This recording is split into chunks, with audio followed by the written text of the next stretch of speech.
수험생 여러분, 안녕하세요. 기출문제 풀어주는 누나입니다. 오늘은 행정법 기출 예상지문 OX 메일 테스트 47일차입니다. 이제 시작하겠습니다. 461번 서울특별시 지하철공사 임직원의 근무관계는 사법관계에 해당한다. 정답은 O입니다.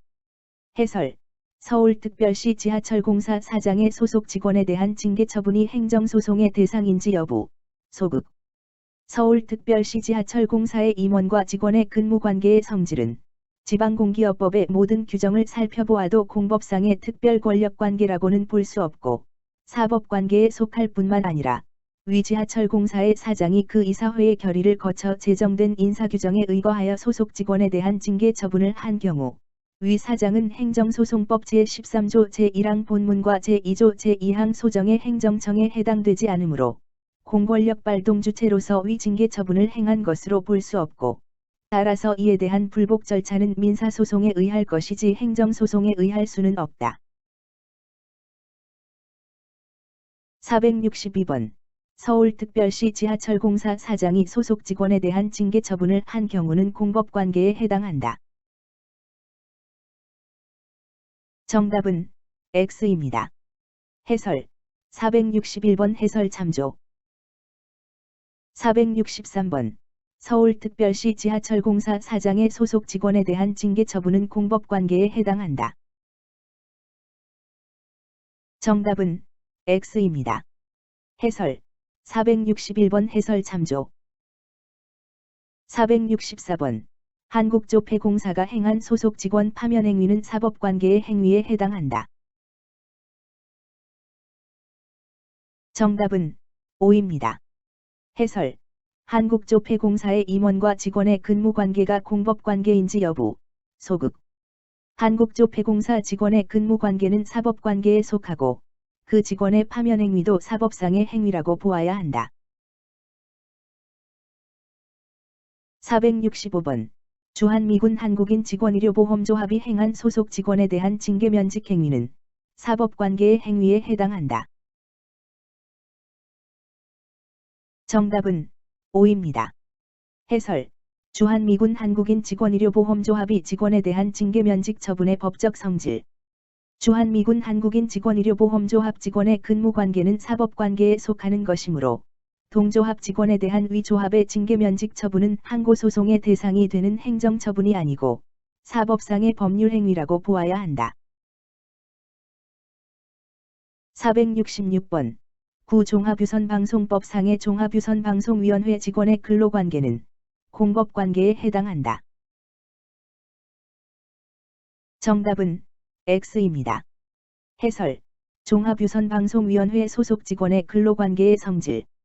구종합유선방송법상의 종합유선방송위원회는 그 설치의 법적 근거, 법에 의하여 부여된 직무, 위원회 임명 절차 등을 종합하여 볼 때 국가기관이고 그 사무국 직원들의 근로관계는 사법상의 계약관계이므로 사무국 직원들은 국가를 상대로 민사소송으로 그 계약에 따른 임금과 퇴직금의 지급을 청구할 수 있다. 467번 구종합유선방송법상 종합유선방송위원회 직원의 근무관계는 공법관계에 해당한다. 정답은 X입니다. 해설 466번 해설 참조. 468번 대법원은 국가나 지방자치단체가 당사자가 되는 공공계약, 조달계약, 은 상대방과 대등한 관계에서 체결하는 공법상의 계약으로 본다. 정답은 X입니다. 해설 국가가 당사자가 되는 이른바 공공계약의 법적 성질. 국가를 당사자로 하는 계약에 관한 법률에 따라 국가가 당사자가 되는 이른바 공공계약은 사경제 주체로서 상대방과 대등한 위치에서 체결하는 사법상 계약으로서 본질적인 내용은 사인 간의 계약과 다를 바가 없으므로 그에 관한 법령에 특별한 정함이 있는 경우를 제외하고는 사적 자치와 계약 자유의 원칙 등 사법의 원리가 그대로 적용된다. 469번 지방재정법에 따라 지방자치단체가 당사자가 되어 체결하는 계약에 관한 분쟁은 행정소송으로 다투어야 한다. 정답은 X입니다. 해설. 예산회계법 또는 지방재정법에 따라 지방자치단체가 당사자가 되어 체결하는 계약이 행정소송의 대상이 될 수 있는지 여부. 소극. 예산회계법 또는 지방재정법에 따라 지방자치단체가 당사자가 되어 체결하는 계약은 사법상의 계약일 뿐, 공권력을 행사하는 것이거나 공권력 작용과 일체성을 가진 것은 아니라고 할 것이므로, 이에 관한 분쟁은 행정소송의 대상이 될 수 없다. 470번. 구예산회계법에 따라 체결되는 계약에 있어서 입찰보증금의 국고귀속 조치에 관한 분쟁은 민사소송의 대상이 되지만 이 입찰 자격 정지에 대해서는 항고소송으로 다투어야 한다. 정답은 O입니다. 해설. 입찰 참가 자격 정지 처분 취소. 1. 입찰보증금 국고귀속 조치에 관한 분쟁이 행정소송의 대상인지 여부. 소극.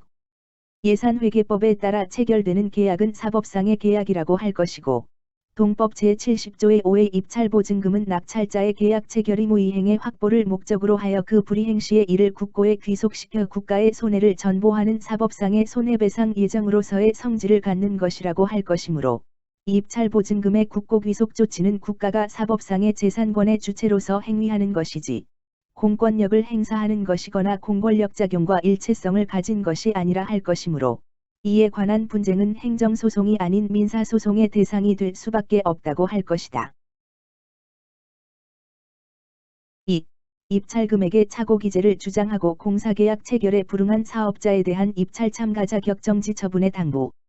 원고의 대리인이 입찰금액을 6,078만 원으로 기재한다는 것이 착오로 금 607만 8천 원으로 잘못 기재한 것은 시설공사 입찰휴의서, 재무보회계 예규 1200일, 공사-100일, 제10조 제10호 소정의 입찰서에 기재한 중요 부분에 착오가 있는 경우에 해당되어 이를 이유로 즉시 입찰 취소의 의사표시를 한 이상, 피고, 조달청장은 본건 입찰을 무효로 선언함이 마땅하므로, 원고가 이 사건 공사계약 체결에 불응하였음에는 정당한 이유가 있다고 할 것이니, 원고를 부정당업자로서 6월간 입찰 참가 자격을 정지한 피고의 처분은 재량권을 일탈하여 위법하다. 이 판례는 조달청장의 입찰 참가 자격 정지 처분의 처분성을 인정되는 것을 전제로 그 위법성을 인정한 판례이다. 문제를 전부 풀었으면 오답노트 만드는 것 잊지 마세요. 강의가 좋았으면 구독, 좋아요 부탁드려요. 다음 시간에 뵙겠습니다. 수고하셨습니다.